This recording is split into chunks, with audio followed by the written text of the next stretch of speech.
Yeah, y'all didn't seriously think I'd let this beating stand, did you?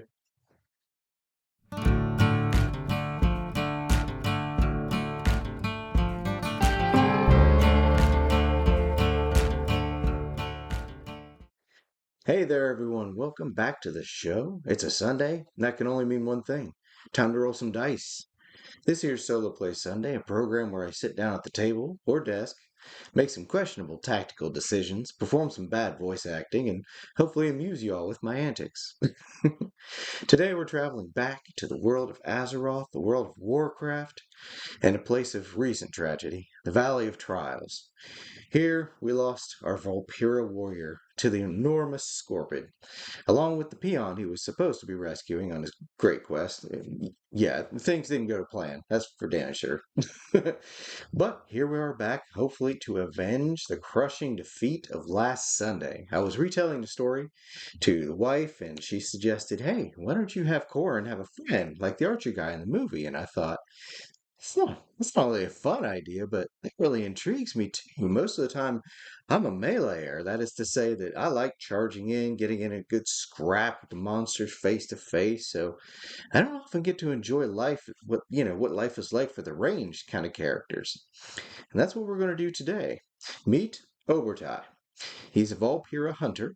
Just did a one-on-one conversion of Dragonbane's Hunter with World of Warcraft's Hunter. They function almost identically. Oh yeah, we're absolutely delving back into the Dragonbane system. Like I mentioned in previous videos, it is the most exciting, efficient, and fun system I've come across in some time, and I feel like I just want to plan it to every fantasy setting I have interest in, and just keep walling around and enjoying this. Heck, if the views stay high, maybe I'll keep derping around in the world of Azeroth with the Dragonbane system. I'm certainly not tired of it. But anyway, let's get into this. Corin left on his grand quest days ago, and his friend Oburtai has not seen him since. He senses something must have gone wrong. Some evil must have befallen mighty Corin. And so, he sets out on his own long-running journey.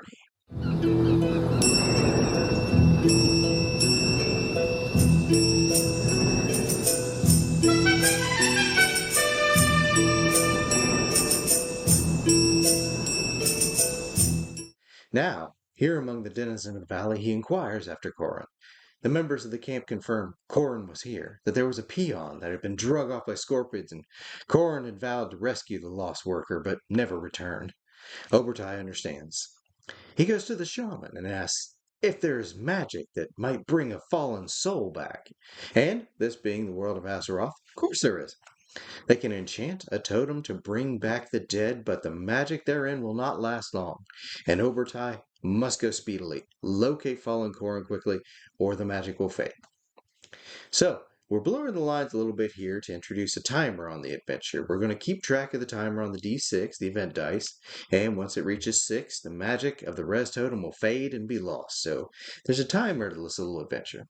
We'll see if Obertai can beat the clock, and if he can avoid getting killed. Okay, we have our map set up again.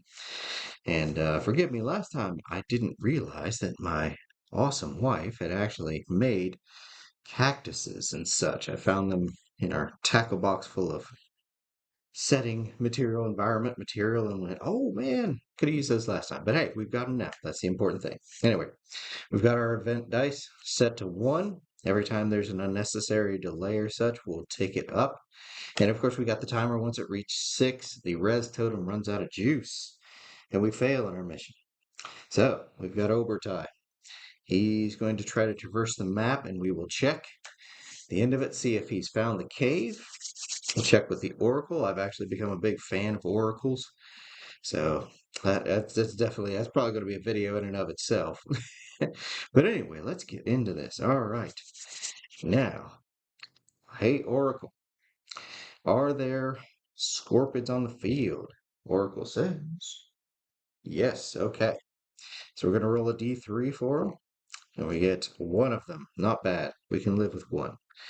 I'm going to say it's probably the same scout that Corin encountered last time. Well, actually, no, he killed that one. This is a new scout. This is the new guy. He's the new guy. He replaced him. So, Obertai is on the field.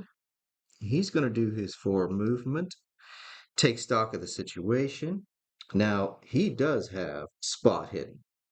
Had a 12 or less, and we'll see what the roll is. A 7. He does. He spots the wandering scorpion. He is aware of the danger, and he's like, oh crap. I had to look up a range here. It's my first time doing a range combat, so the range is 15. 5, 10. It is within range. If it had been beyond 15 squares, he could fire up to 30, but he gets a bane, so he does not have a bane on his attack. Let's go ahead and roll or draw some initiative here. Of course, he has army of 1, so he's going to get 2. Oburtai has the 7 and the 9. Scorpid has the 2. However, the Scorpid is not aware of him, so this is a surprise round. So Oburtai gets to shoot first. Only one shot. So, yeah, okay, so bows are 14 or less. And the shot is a 12. That is a hit. He hits. He does D10, but he's also got a plus D4 to his damage from his agility. We got an 8 and a 3. It's 11 damage on the Scorpid. Scorpid has 18 hit points. So he drops to 7, and he is aware he is in a fight now. Okay. So now we have regular round. We have regular combat. The Scorpid has the 2, so he's going to burn that. And his move is 6. He's going to burn his second action to move, and he is now in melee, which is not great. Not great. You cannot be in melee and fire according to the rules. So Oburtai's turn. He can move full. So he is actually going to move. Let's say 1, 2, 3, 4. He can still get a shot on it around this rock, but now he's got the solid piece of rock that he can kind of maneuver around. Okay, he takes another shot on his 7. We got ourselves an 8. That is a hit. And he does another paradise of damage. So a 6 and a 1 is 7 damage. That is exactly enough. He drops the Scorpid. Okay. First combat went very well indeed. We dropped a Scorpid. Excellent. All right, now Oburtai. He's going to finish out his moves. He's moving forward, he's moving forward, he's moving forward. Now, at the edge of this map, we're going to make a little roll. Hey, Oracle, has he found the cave yet? Yes. Okay. So yeah, it's just straight north. Can't get lost. Give me just a moment here to shuffle up the initiative again, because we know what's waiting in the cave. Okay, we're back in the cave again. Not fooling with the big map. You know, this is the self-contained map. It's fine. We use the power of our imaginations. But we've got our danger dice here. And since it took him some time to get here, traveling, I'm advancing it. It is now a 2. So he had to have an encounter and he had to travel and so on. Since he wasn't delayed, I won't do it more than 1 point. But there, we have advanced by 1. Now, we're going to ask the Oracle, hey, Oracle, do they have any sentries? Anybody waiting for him? The answer is, that is a no. Okay, so he advances into the cave, and he's actually going to make a sneaking roll. He needs a 14 or less.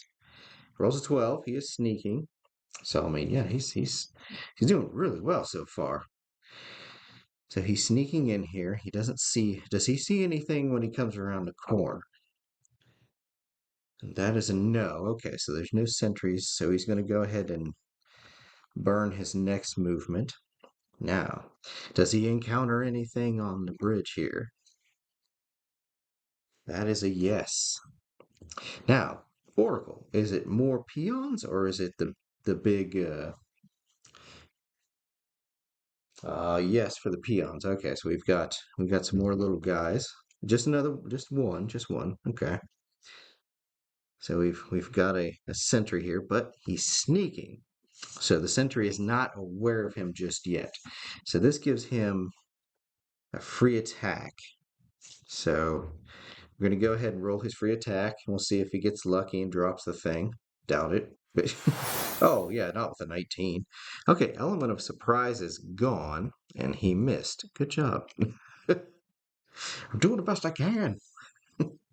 So we're going to roll some initiative here. I'm going to draw some initiative. Oburtai has 7 and 4. Oh, yes, and the Scorpid has the 8. So Oburtai, not wanting to get into melee so much, he's going to burn his 4, and he's going to take his shot. That is a 4 that is hit. He hits with a short bow, and he's doing 2 and 4, so 6 damage. This ticks off the Scorpion quite a bit, but definitely doesn't kill it. Now he has a 7 as well, so he's going to go ahead and shoot with that as well. We're not going to worry about evading. He doesn't. Oh, wait, he does have the skill, but no, he's not going to worry about evading on the first turn. We're just going to go balls to the wall, and we get. Oh, is that a demon or a dragon? It's a demon. Oh, not good. Not good. Okay, we have a demon. A demon in ranged combat. We got to roll d6, and we get a 5. You accidentally hit a random player character or friendly NPC. Roll for damage as usual, including damage bonus. However, there are no random player characters or friendly NPCs. So we're going to roll again. If we get it again, he hit himself, I guess. Okay. Ah, you run out of arrows and must get more before you can use the weapon again. Reroll for sling or throwing weapons. Okay. Well, that's a pretty huge problem. That's his primary weapon. He is out of arrows. So, and considering the angle that he was firing, we're just going to say that last arrow of his went sailing off in the distance. No chance of recovery there. He is down to a knife. So, yeah. Okay. Volpiro's got a knife. It's not his turn. We got an angry Scorpid. Has an arrow sticking out of it. We can move 6, so it moves in melee very quickly. And it's going to perform an attack. Oh, wait, no, it's not. I'm sorry, this is a monster, so this is auto hit.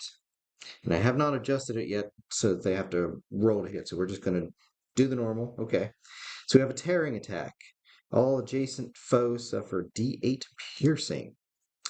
So Oburtai is suffering 7 piercing. However, he has DR1 from leather armor, so 6. He is down to 9 hit points. This is not good. So let's shuffle up the initiative and see what happens. Okay. Oburtai has a 1 and a 7. Scorpid has a 10. That is excellent. Okay. So the tactical question here is, does he go balls out and just try to shank this thing? Or does he try to save one of his initiatives to evade? We're going to go on the 1 and we're going to see if it hits or not. If he misses, it's absolutely going to save the second one for evasion. So here's his first swing. That's a 2. That's excellent. He needs 14 or less, so he definitely shanks this thing. This does d8. He has no damage bonus on a knife, I don't believe. That's all strength, so he's doing 6 damage to the Scorpid. Scorpid is down to 6 hit points. Oh, it's a nail biter. Does he try for the second attack and try to drop this? And you know what? No. Okay, so the Scorpid is going to attack. And it is a 3. And that's another tearing attack, d8 piercing. He is going to attempt to evade. And his evade is 14 or less. And he rolls a 14. Good enough. Good enough. All right, he burns his 7 initiative and evades the attack. Oh, I'm not sweating bullets. Are you sweating bullets? Okay, new initiative. Oburtai has the 2 and the 9. The Scorpid has the 7. Okay.